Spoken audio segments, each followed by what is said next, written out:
كلية كاملة نبي من عايشة أس بيوديما جندي بيوديت مين رنج باریت کن شوله رنج باریه برنجون کن سال کنچت کن میشون خدمت کن شوله مالت کن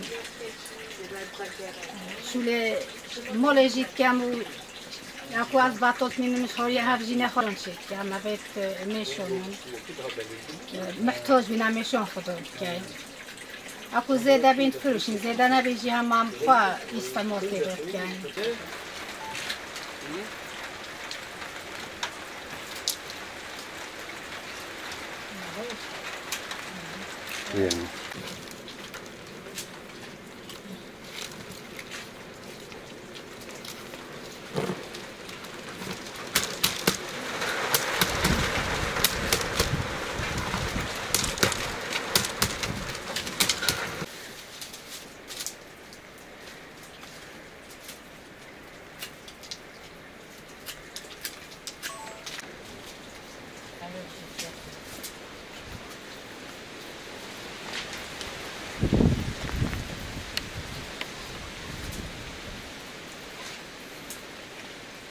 Benim adım Reşit Korkmaz.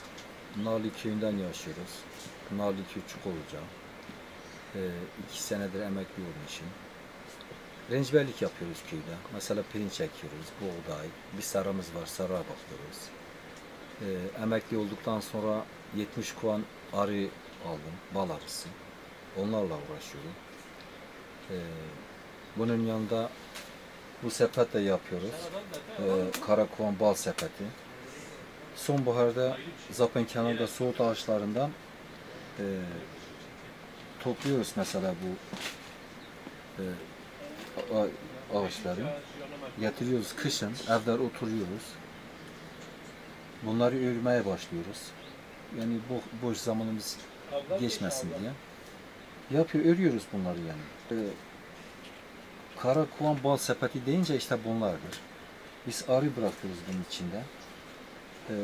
Bu yaptıktan sonra, işi bittikten sonra dışını sıvayıyoruz mesela hem kül ve gübreyle, hayvan gübreyle karıştırıp yani niçin kül mesela kullanıyoruz? Kül hastalık geçmesin diye kullanıyoruz.